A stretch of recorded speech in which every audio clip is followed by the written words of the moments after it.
and welcome to Your County Government Show. I'm Deb Gruber, Morrison County Administrator.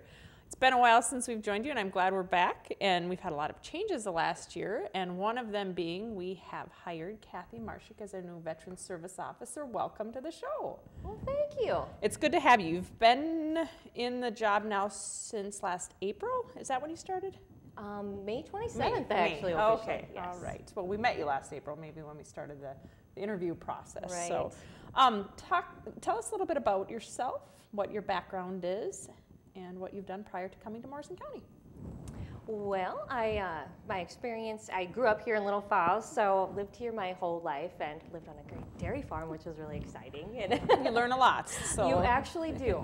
And then I went and joined the military, the Army National Guard in 1992 when I graduated, so long ago.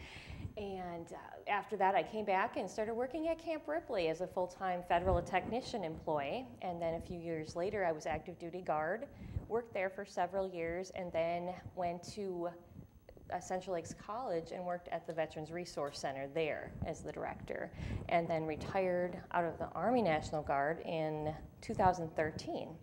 So I've had a lot of experiences during my military career. I worked a lot with human resources, medical, engineering. I deployed over to Iraq, and at that time I was a construction engineer, of all things, or supervisor, so that was pretty interesting. A lot of people wouldn't look at me and think, wow, you can do those things, but maybe I didn't know how to do them, but I could manage people who could. Well, good. So that was important. And the medical parts that I worked with, where I actually worked a lot with Paul Franzik, who I replaced, because when people would come back from deployments, they would get hurt and have disabilities, those kinds of things, and I would a lot of times get on the phone and talk with Paul and work with him on, okay, this person needs to come see you for these, things like that, or we need documentation for the military. And so we just kind of got to know each other that way, which was actually helpful in working in what I do now, because I actually have some of that background and understanding.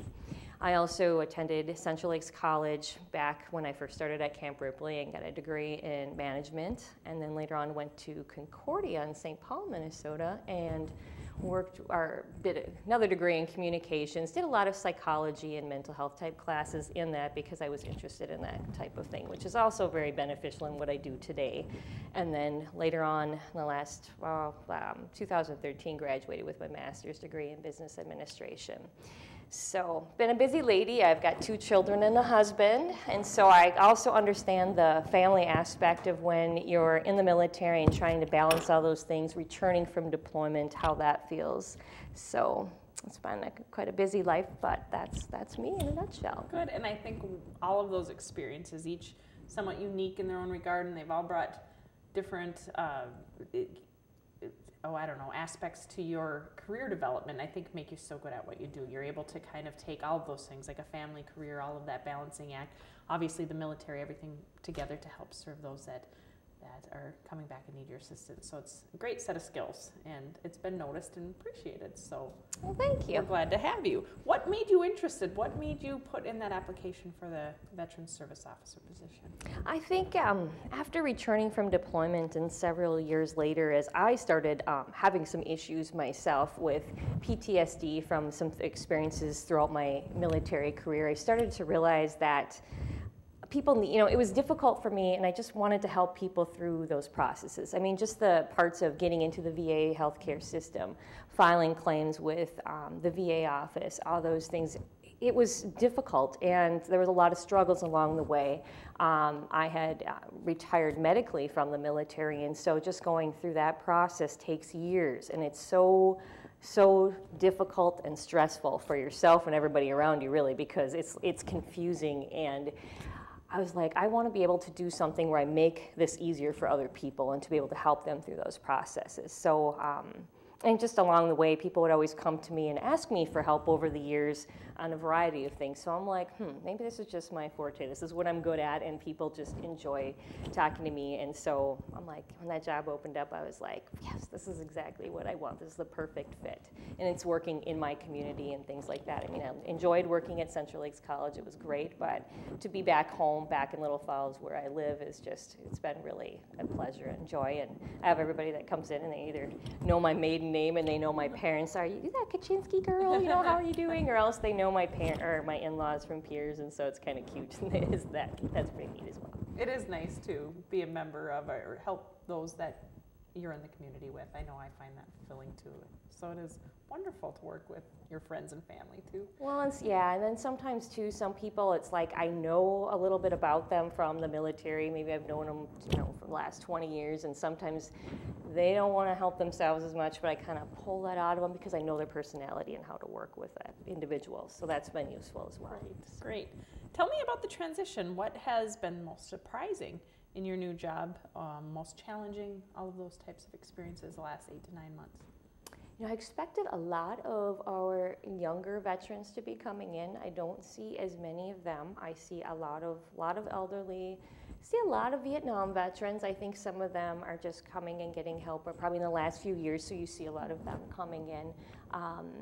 Hoping to see a lot more females. I don't see as many females out there coming in and seeing us, so it doesn't feel like it anyway, because I know there's a lot more out there, so I'm trying to figure that out. I think it was just, a person doesn't realize how much there is to the job. I mean, all the medical terminology and things that you have to know when you're working with someone comes in with a bunch of different symptoms and items going on and trying to figure out what's causing that. I mean, I spend hours sometimes on the internet or in medical books and legal books trying to figure out, what's going on, and then how that fits into like maybe disability claims in which law and level that falls into. And I thought, wow, I'm like, sometimes you feel like you're almost like doing doctor type things and lawyer things, which you would never expect that, but it's definitely a very complex job.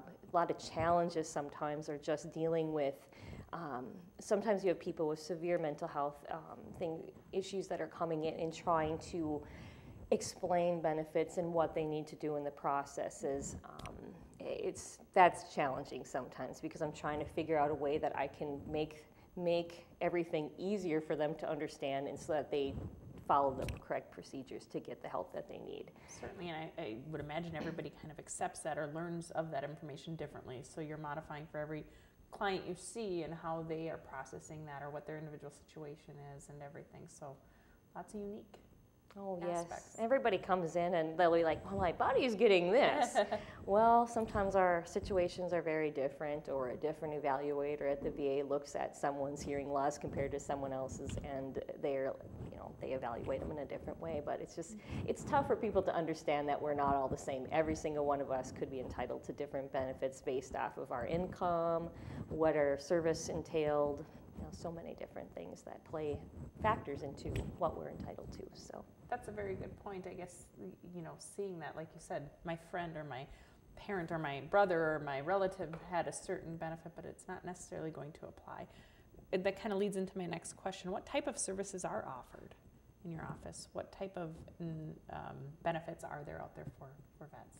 Our primary things that we work with are VA pensions, which are most of the time that would be our elderly that would be using those things, whether they're a widow of a veteran or if they are an elderly veteran who it's based off of income. So when people are using pension, a lot of times it's because their income is quite low. And then compensation, compensation is basically if you were hurt or injured, you have a service-connected disability with the military, whatever that may be, something that happened while you were in service and now today you're having issues with it, that would be that service connection. So we see a lot of compensation. We also do a lot of resourcing for like mental health, getting people into the VA healthcare system, and VA home loans, VA financial assistance, or financial assistance just within the community. So a lot of times we'll work with Lutheran Social Services, energy, TRICAP, energy assistance, weatherization, all of those things. So people will come in with significant financial issues and trying to find ways to help make that easier. We also we get a fair number of homeless veterans too, and so trying to find them housing, trying to kind of structure their lifestyles so that they live a healthier lifestyle once we find them somewhere to live. How are they going to obtain employment? Maybe they need to seek education, and showing people how to use those benefits, because there's education benefits that we can help people with, and legal assistance. Sometimes people get themselves into binds and trying to figure out how we can help them live a healthier life. So it's a little bit of everything, and there's widows and dependents that can come in as well and get help. So it's not always just the veteran; it's those people as well. In January we saw a lot of we worked with a lot of death benefits and burial type things. So, and I think just after the holidays you see it. I'm sure that's probably a lot of it why we're seeing this in January. People live through the holidays and then they kind of maybe give up in January, and so we saw a lot of that. I thought, oh my goodness, 1 week that's all I did. And I was like, whew, okay, this is a lot. You get a little pick-me-up after that. Oh, right, yeah. So essentially it's really any service-connected individual in certain regards, whether it's themselves or a family member. There are some opportunities out there. If you're kind of struggling in any way, or if you have health issues in certain regards, it's good to ask those questions to see if you have eligibility for some of these benefits. Right, yeah. So, we talked about that. It's dependence on as far as who is eligible and who can come to your office. Your doors are open to spouses, actual veterans, who else? Children of veterans can come in. Anybody that's basically served in the military and they have a discharge paper, it's a DD-214, or if they were National Guard, they would have what's called an NGB-22. But basically just your discharge paperwork, if you bring that in and see us, because they didn't have to serve in a war, they don't have to have been hurt, but there still may be things that they could use, like VA home loans. As long as they've got that paperwork, they can use the VA home loan. As far as burial type things and getting a flag at their funeral, anybody who served in the military can get one of those flags and a presidential certificate. Kind of a nice thing for the families. So it's just good to come in and see, and a lot of times they may have education benefits that if they just recently got out, that they could still use. So those are great things to have too. Employment, we help resource to get people employed as well. So there's a VA workforce center person that I work with very closely, and that's also helpful for people as well. Good, neat. What are the resources? What do they need to bring when they're coming to see you? If it's a first time, or even if it's a recurring visit, what are those most important things you need to know?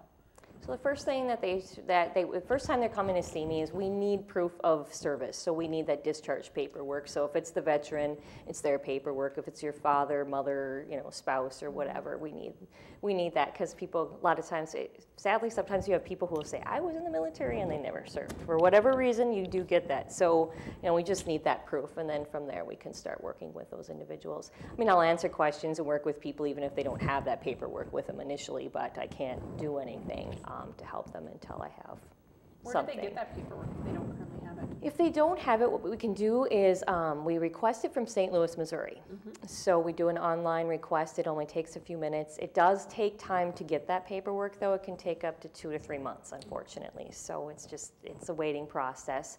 If they were recently out of the National Guard, sometimes we can call down to St. Paul and request those papers through them as well, because everybody's records right now are online, and so we could maybe just call down to St. Paul and they can retrieve those. If it was just within the last 2 to 3 years, usually we can.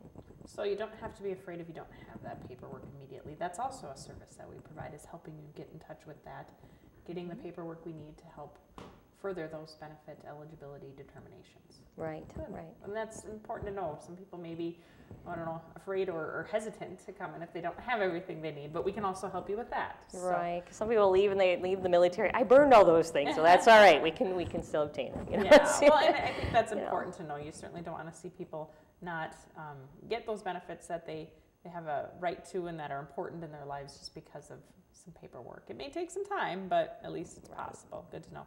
Now, do you typically work with folks that are separated? Obviously, it sounds like, do you work with currently enlisted or active military at all, or is that done through a different I do. I format? still, actually, I do a visit out to Camp Ripley once a month. I do that the second Thursday of each month for 3 hours I spend out there. But I work just as much with people who are currently in the military as people who are not. Just because you're in the military doesn't mean that you can't receive or work with VA benefits. helping with education benefits, because while they're still in the military, they may want to use those types of entitlements, or even VA healthcare types of things. A lot of people worry, how is that going to, if I use the VA, is that going to hinder my military career? And it's not, because the Department of Defense and the Department of Veterans Affairs are two different entities. So we can't share information with the military about what people come in if they're having issues with depression, anxiety, or PTSD, and they're thinking, oh, I'm going to lose my job, in the military because of that. That's not true. So it's important for people to know as well. That is important. What are the best places to find out more information about services and benefits? We have a website out on the Morrison County webpage. So if you go to the Morrison County webpage and then go under the Veterans Department, we have links to a lot of different things right there. Also, there is a Yellow Ribbon website or Facebook. So if you just Google the Yellow Ribbon Network of Morrison County, it'll bring you to the website or their Facebook as well. And I try to update that and work very closely with those people as well. So that's good. And you recently put out a newsletter.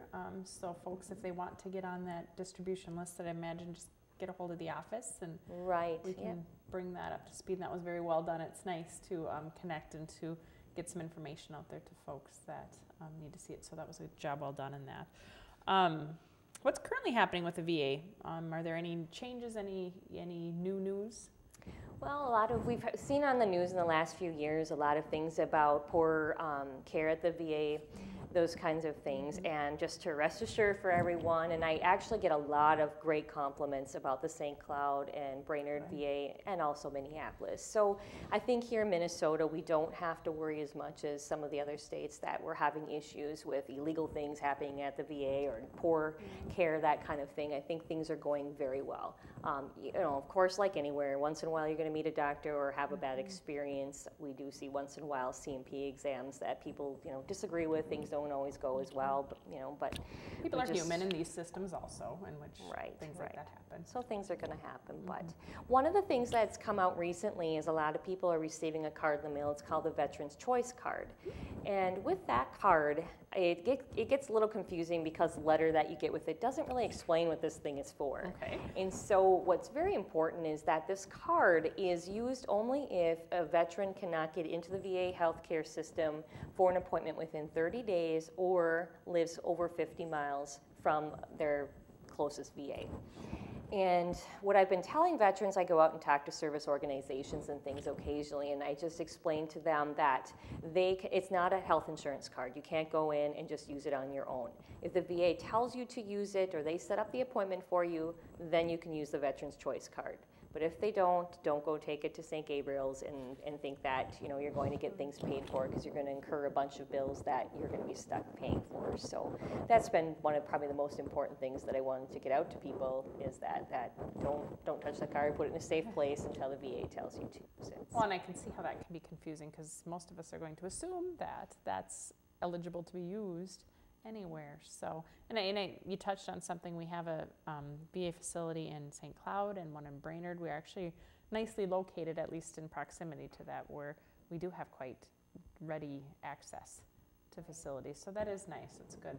And considering our military presence with our friend and neighbor Camp Ripley, that's good to have places close by that they can access and not have some of these issues that we've read about and heard about elsewhere, where they're traveling far distances or they maybe don't have the same access. So it's good. Right. It's nice. Outreach. You talked about going and visiting at different service organizations. We're certainly doing this here today and getting to see your face and the services you offer. What other types of outreach are you doing, and tell us about the success of that? So I've been going to different veterans events within the communities and talking with different service organizations. And when I refer to that, that's like American Legions, VFWs, DAV type meetings, and just letting people know, hi, I'm Kathy Marsh, this is what I do and offer. And then if there are things that are changing, just to let people know, because the leadership that are usually in those organizations they will push out that information immediately.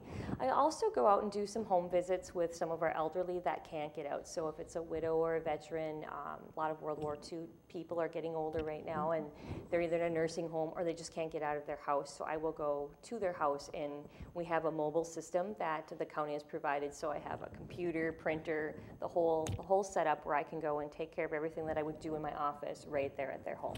So that's been working very well. People really appreciate that, and it's been kind of fun. You know, you get out there and I get to talk with people, and it's a neat thing. And I just feel like, you know, I'm making something easier in changing their life in some ways. So it's definitely very rewarding. So. Well, that's good, and there's so many great people that live around here. It's fun to be able to connect with them one-on-one. So neat, very, very neat.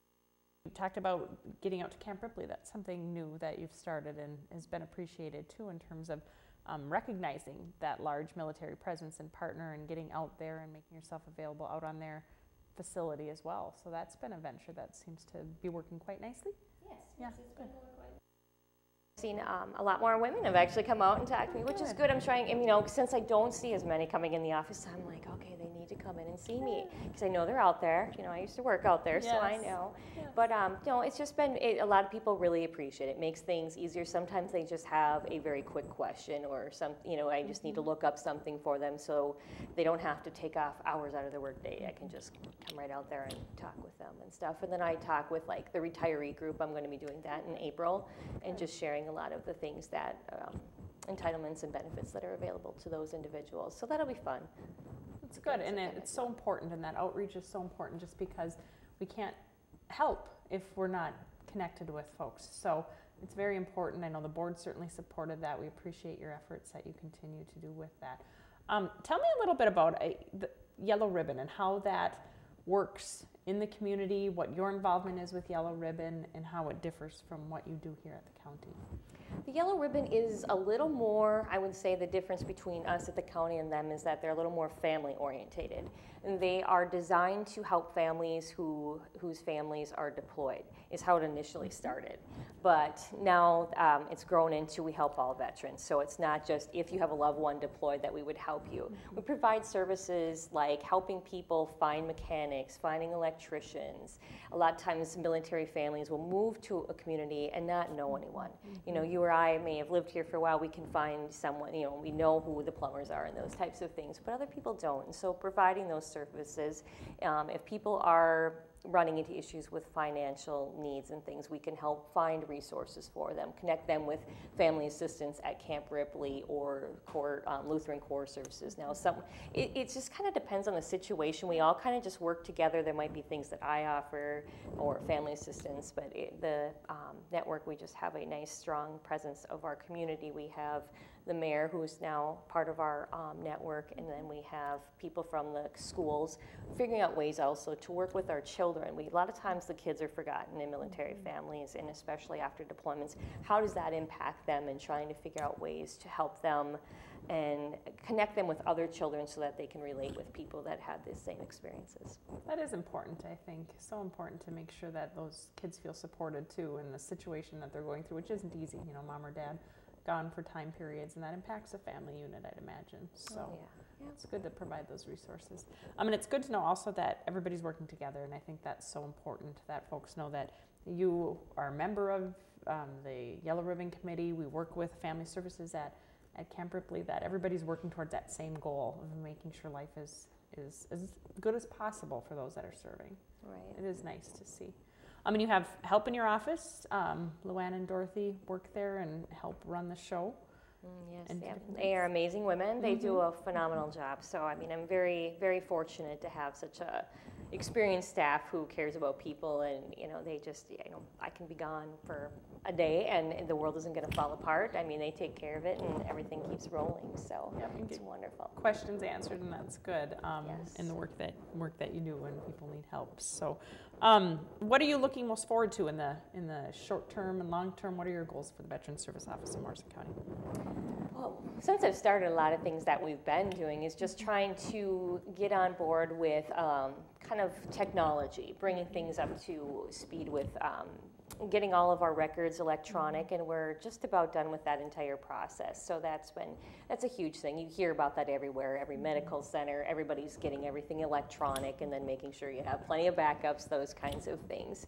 And then getting connected with all of the latest and greatest VA healthcare, system, not healthcare just as much as the benefits side of the system as well, making sure that we can find information as quickly as possible. We don't have to wait for answers for a week. I'm trying to make things more efficient and quicker so that we can help people and get the help they need right away. So my goals, I don't know, for the future, I haven't really, I think to continue to bring in more people into our department. If we can increase our veterans that we serve by 10% every year, that would be awesome. But maybe that's a really high number also. But I think just reaching out to more people, because I'm just amazed in our community. I know that we have more veterans that are out there who have not sought services. And I get calls from families all the time that my brother really needs help from you guys, but how do I get him in to see us? And that's difficult because in our society, we can't always make people come in and get the help that they need. And it's hard for a loved one to go through that. But trying to build that comfort zone, I guess, if you will, that making people feel that they can come in and see us, and we're not going to go around the community, Joe was in today and we're sharing information. I think that's important, and just realizing that we're not just a disability office, or a lot of times people think, well, I'm going in there and I don't really need these benefits. It's not all about that. Sometimes it's just, you might not get any compensation or money, but getting the help that you need. Maybe you're struggling somehow with depression or anger or something like that. And I told one guy, I said, it takes a stronger person to reach out and get help than it does for someone who just ignores the problem. Yep. If you really think about that, it's true. Yes. So I think if people get out there and you get help, you're going to feel better in the end. I mean, it's like if your knee is sore, you could sit there and cry about it for years, or get it fixed and feel better. So. And it's about you feeling better, and it's about those around you, your loved ones feeling better too, knowing that you're taking care of yourself, knowing that you're doing something to try to make life a little bit better. So I think that's important. So noble goals. Well, thank you, Kathy. Thank you for your service in the military. Thank you for joining our team at Morrison County, and I'm looking forward to years to come. Thanks. It's been fun so far. I've loved it. I've really enjoyed everyone that I work with, and the county's been wonderful as well. Very helpful, very supportive. So. Yes, our vets are important, and we need to make sure we're working together to serve. So thank you. And thank you for joining us for this York County Government Show, which is aired on Friday at 2 p.m. and Saturdays at 7 p.m. on Charter Channel 180. Again, I'm Deb Gruber, Morrison County Administrator, and we look forward to seeing you next time.